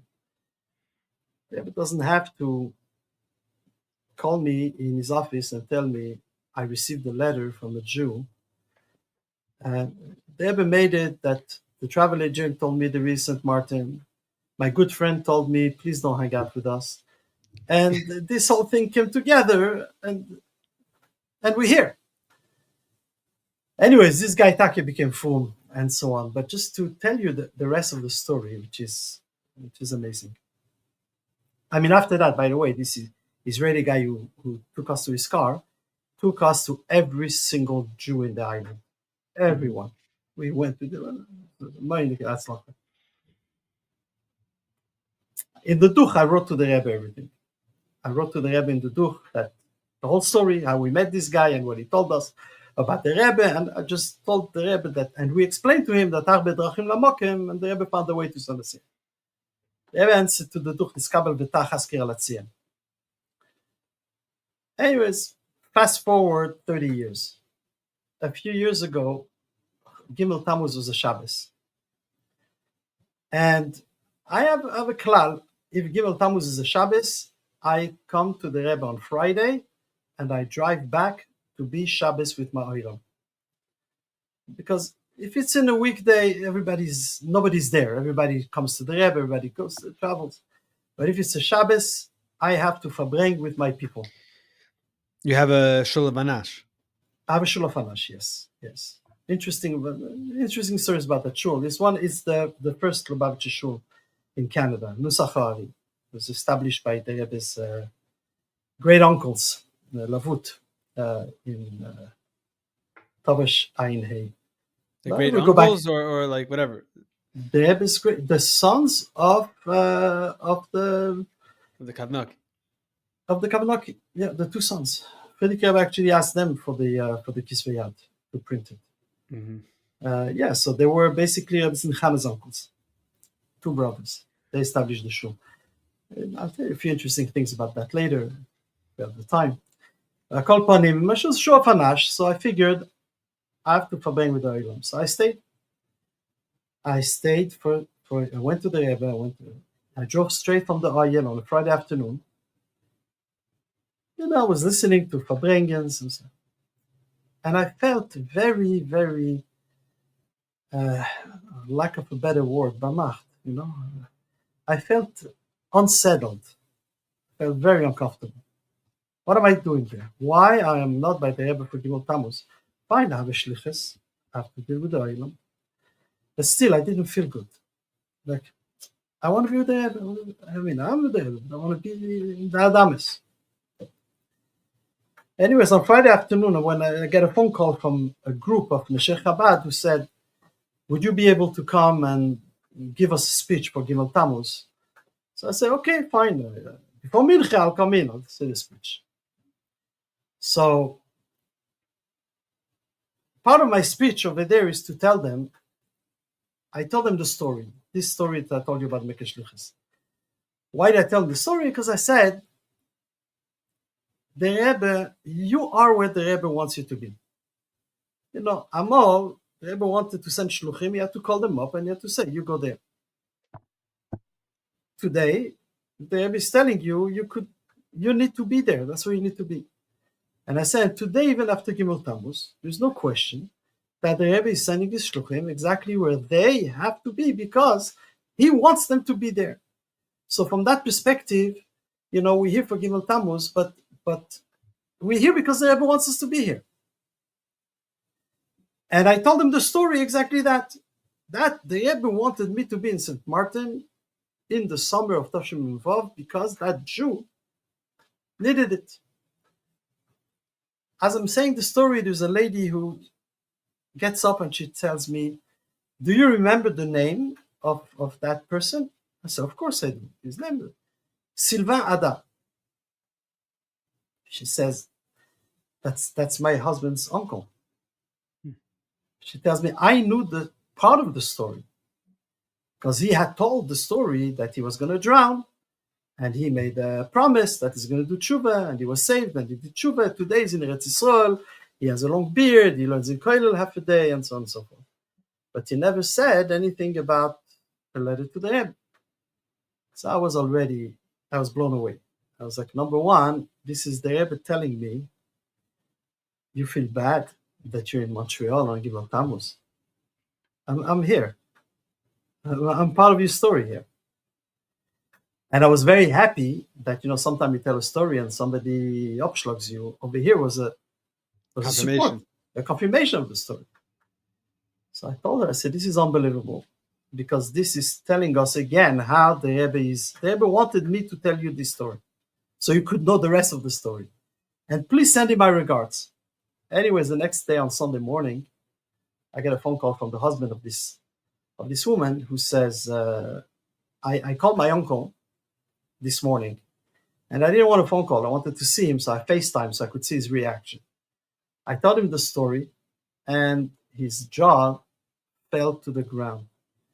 And he said that he has never told this story to anybody, ever. Only to one guy. So he says, now that you know, let me tell you the rest. And he says that he wrote 8 pages letter to the Rebbe. His whole entire life, what he did until now, and then how he ended up, and so on and so forth.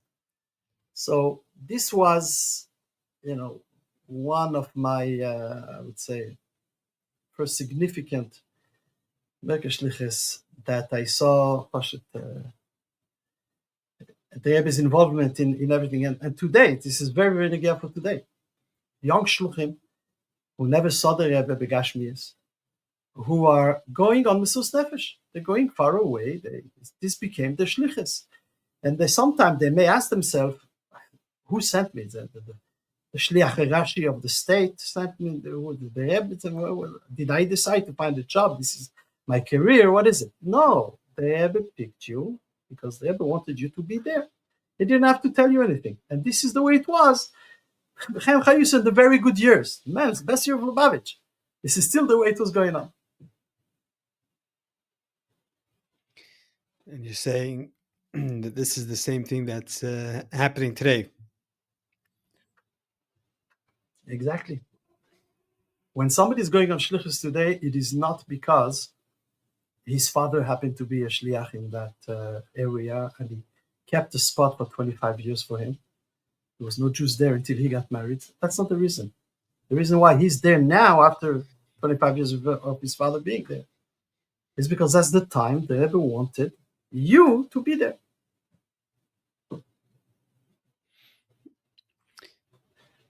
And how does this translate to someone that's not an official shliach?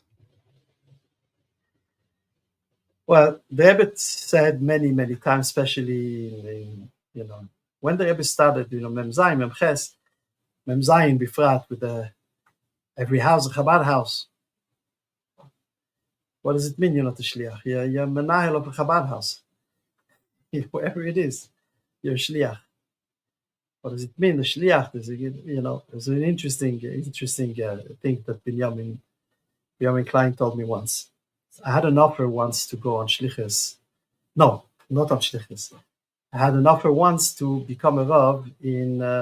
I've been on Merkez Shlichus to Africa a few times.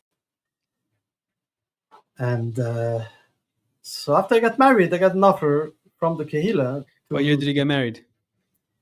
I got married Tavshim Mem Ches. I got married Chof Tes Shvat Tavshim Mem Ches. The Rebbe got it from Shiva the day before. The night of the Chasana, the Rebbe said a Sikha in which he mentioned the Chasana. We could talk about it too. It's an interesting thing. Mentioned the Chasana? Yeah. The Rebbe said, Bifrat, as we get gleich herein von Shiva Me'avelus zu Ha'inyan shel Simcha, Simcha Chigdeila, Shiva Me'amishte von Chasana V'Kala. This was said after Hol Hakdama of Moshe Rabbeinu Tiken Lahem L'Yisrael. I'll jump to this. We'll go back to that. Yeah, you're okay. Yeah, you're okay with the jumping around subject. Just make a note. Make a note. Remember a parenthesis. Okay. Yeah. So I got married Chof Teshvat, Tavshim Mem Ches, and you could understand that on Chof Beshvat Tavshim Mem Ches, I was very confused. Besides of hearing the Rebbe, the first tefillah that the Rebbe did mincha, was a heartbreaking for anybody, especially if you're a chassid. And who could think of a chassid? The Rebbe was crying at the Kadeshim. The Rebbe was crying, yeah.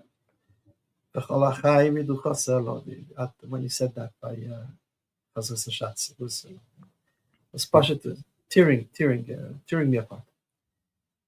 And now I'm gonna get married with the band, the music, the Sachen.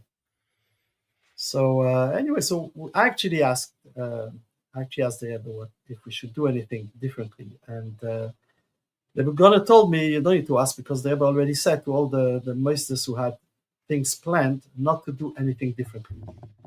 As a matter of fact, I heard from my brother-in-law's father, Shimon Goldman, used to say a story Shabbos Mishpatim because he was in charge of the Gmach Shema Shabbos. So he would say a story in front of the Rebbe every year. So in the middle of the farbrengen, he would say a story, and he asked, and then he put on the Steinmock. It was part of the show. We put on the Steinmock.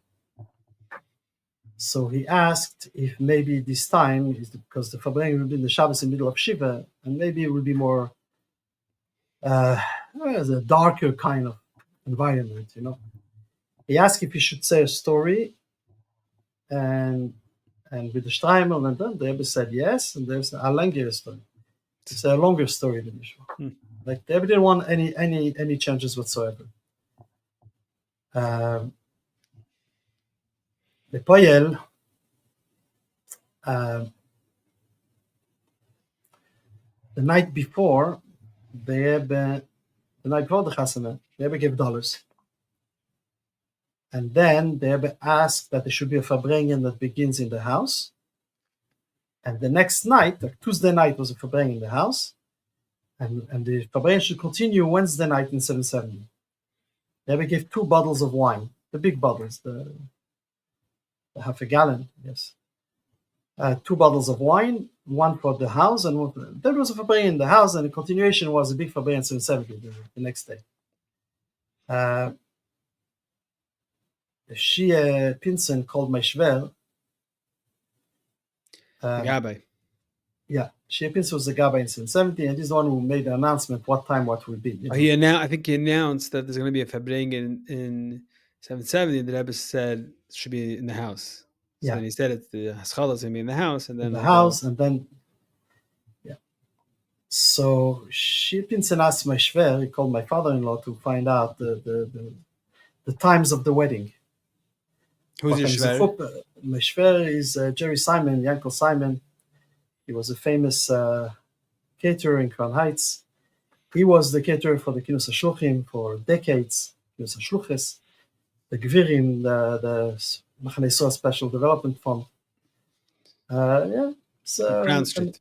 From Crown Street, an American boy who born in Jersey, but he learned in Bedford and Din and was in a Meisters. He was part of Lubavitch. I mean, this is for anybody my age. He said, Jerry, they know what they're talking about.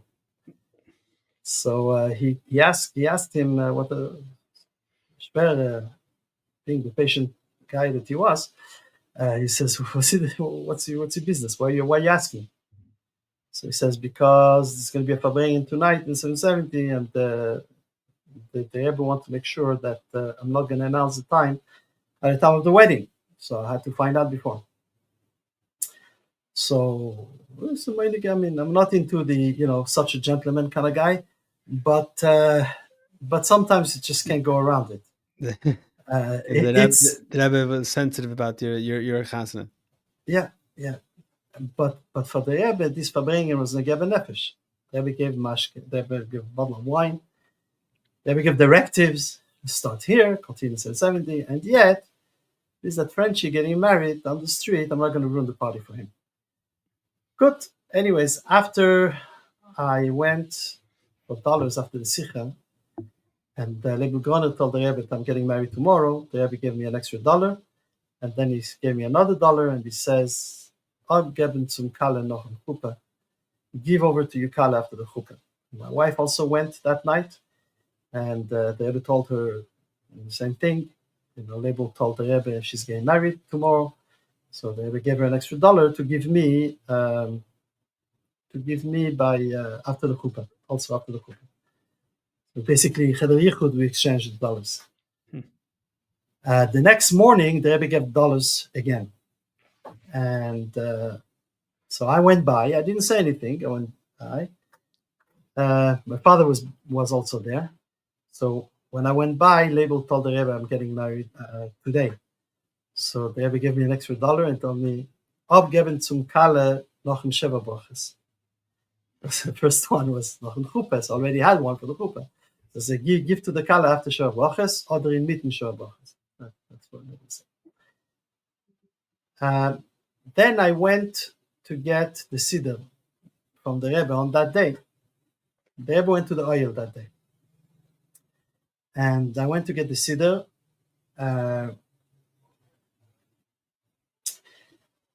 The Rebbe came down, so Rebbe told us in advance, he says, the Rebbe's going to come. There were another 2 Chassanim. They were getting married, one in Israel, one in California. They were getting married in different places. So they came. It wasn't the day of their wedding. The wedding was either next week, one of them. The other one was, I think both of them was next week. So Rebbe said, the Rebbe is going to ask who's getting married first. You say me. And then the Rebbe is going to give you the Siddur. Okay. The Rebbe comes down. And he had in his hand the Siddur and a bunch of letters. And the Rebbe asked who's getting married first. And I'm not going to volunteer to say ich, to the Rebbe. We know all the stories, There is no ich. They say me to the Rebbe. So I stood there like a guy, I'm saying nothing. So Label says him. The Rebbe gave it to me. He says, all that's good. Who's betting alles good? Ask for all the good things. And the chassan should be shot on the slachas. And when you finish, give it to the next chassan. To the chassan is getting married next. And then the Rebbe went to the Oyel. Meanwhile, I stayed there to daven mincha. Label told me, after mincha, I have something for you. So I went to Label after mincha, after I finished davening, and he had the letter. What's the matter with the letter is that Yechidus was actually Monday night. That year, the Yechidus of Yud was very, very late. Yechidus Klalis. Yeah. The Yechidus Klalis was very late. It was a week, 10 days after Yud Monday night was the Yechidus. Tuesday, I believe the Rebbe went to the Oyel. Tuesday night was the Istalkos. So in Yechidus, I gave the Rebbe an invitation. The Rebbe Gashmis didn't have time to respond, right? So after Did Chassanim would hand an invitation to the Rebbe? That was a say there? In Yechidus, yeah. Mm-hmm. Especially that we thought that we have like at least 2 weeks from Yud Shvat to Chavtes Shvat is 3 weeks. Right. So it's plenty of time. But Yechidus happened to be mamish delayed. So there was the letter. So Label told me the letter was typed. The date was of Aleph Shvat, the day after the Yechidus. But the Rebbe signed it. He told me the Rebbe just signed it before coming down. The Rebbe signed the letter. And before coming down? When the Rebbe came down to give me the Siddur, and we went to the Oyel, they had an office upstairs also, in his house. So before coming down, the Rebbe signed the letter, and the Siddur was in the house. This whole thing was in the house. It was in the house, yeah. Okay, yeah. All this was in the house, yeah. Mm-hmm. They came down, I davened in the house, yeah. So here, the Rebbe took the time. Before the Rebbe gave you the Siddur, in the middle of this, what's going on in Chafei Shvat, to make sure to sign your letter. Sign a letter, yeah. And then that night, I tell you, I insisted. I wanted my chasana to be on Chavtes. Why?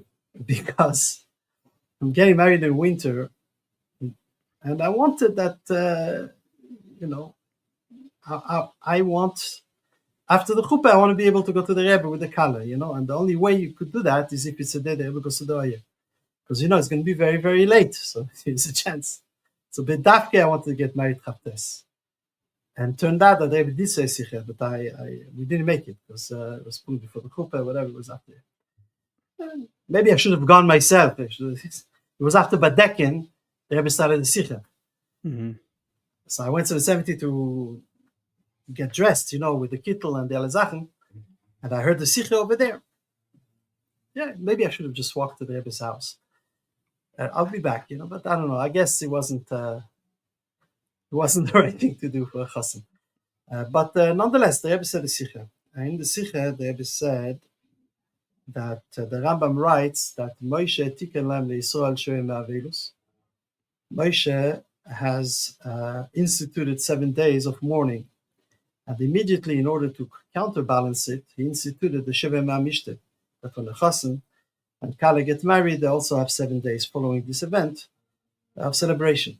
And they have explained very bariches how the chasana is the antidote, is the opposite of the Inyan Pistalkus.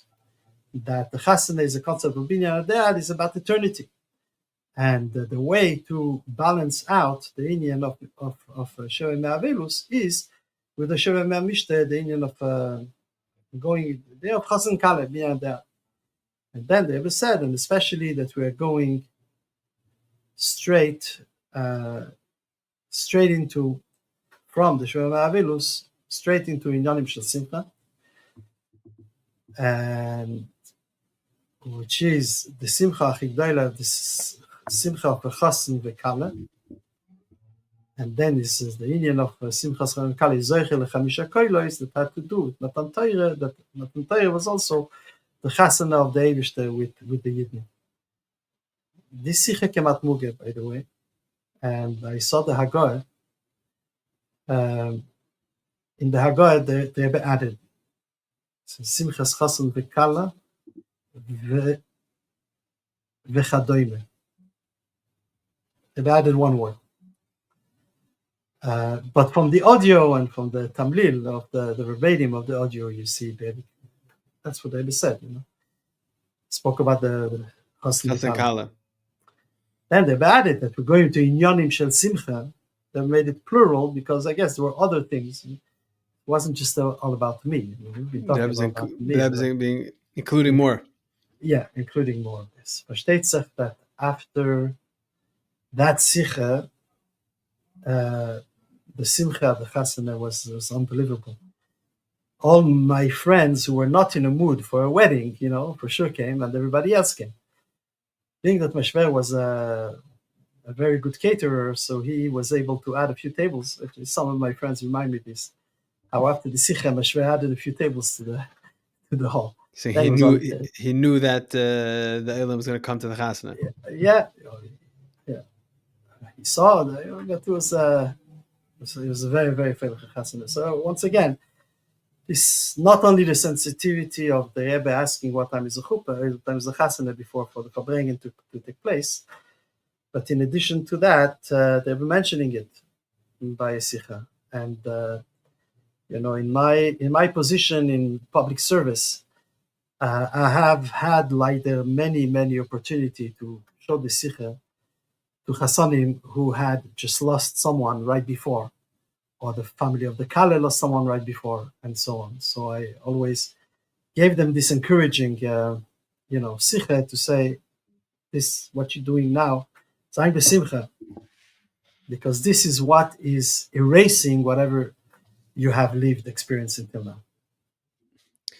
It's amazing also, you hear stories like this, the Lubavitch is smaller, and the Yuds and the Chavs, the Rebbe had this personal connection. What's amazing is that this is Memches.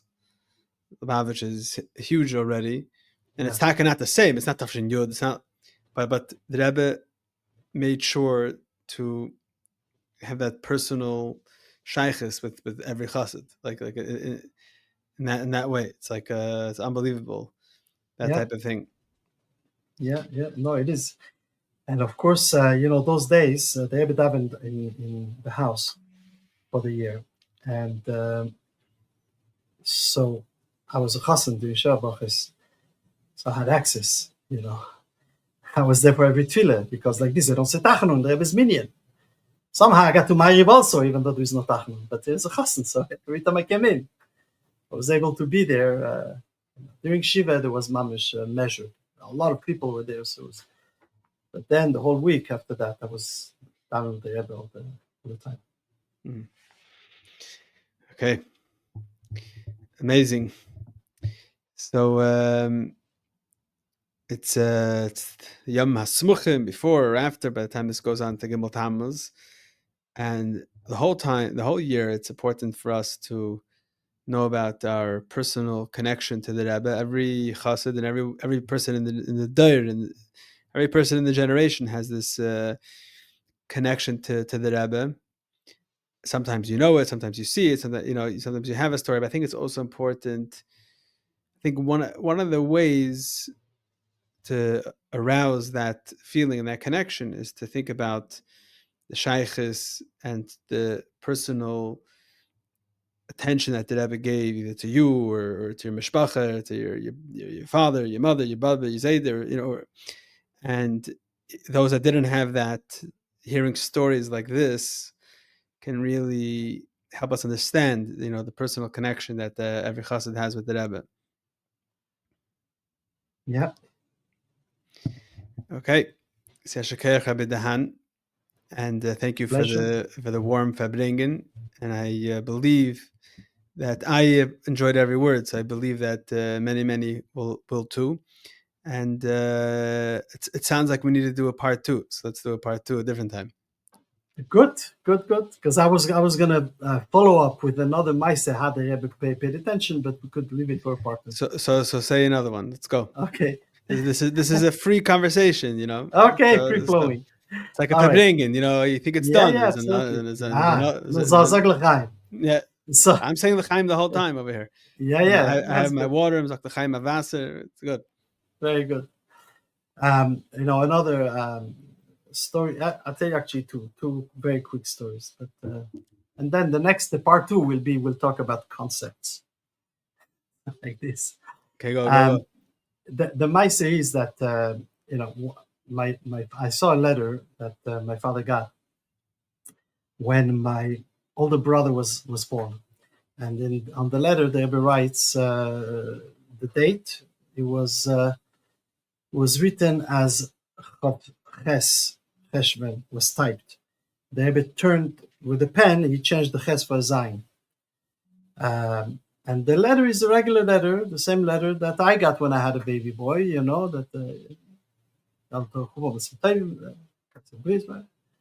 The regular bracha that the Rebbe gave, Bebirkas Mazel Tov, and then the Rebbe adds after this Bebirkas Mazel Tov, the Rebbe adds Ubekesher leyem huladetoi lishnas hatzlacha. In connection to his birthday, you should have a shnas hatzlacha, and then the Rebbe signs. My father's birthday is Chav Zayin Cheshvan. So the letter was originally typed as a Chav Ches, and the Rebbe, maybe it's a Chavav, but we can't really see. The Rebbe changed with the pen the date. He put the Zayin over there. So in addition to writing a Mazel Tov for the birth, the Rebbe also benched him for his birthday. So it's very interesting because, many people receive, we know the stories about getting a letter from the Rebbe for your child, for your baby, for your chasana, and you wonder if it's the same. The Rebbe knows who you are bichlal. The Rebbe wrote to say your name. Everybody gets the same letter. It could be that everybody got the same letter, but each one of those letters was addressed directly and specifically to you. To the point in which not only the Rebbe knows your name and he knows who you are in this letter, but the Rebbe knows your birthday and he mentions it. And this is also a very, very important thing to realize, that when we ask brachas from the Rebbe, the Rebbe is the Nasi of the Klal Yisrael, and the Rebbe is your Rebbe of you, the individual that you are. And I think this is also the kesher with Gimel Tammuz, to realize that this is happening still now. The Rebbe told us Beferish Tavshin Yud how much, that with all Sicha of Levana and Yitzarich, with the request of Rid Anasi, that we have to continue asking the Rebbe for brachas, and the Rebbe will find a way to answer us. And this is still happening. And the Rebbe is answering you. When you ask the Rebbe, the Rebbe is answering you particularly. You should be able to see it ben basar. Amen. Chaim Levracha, Yashakech, Rabbi Dahan. Chaim, okay.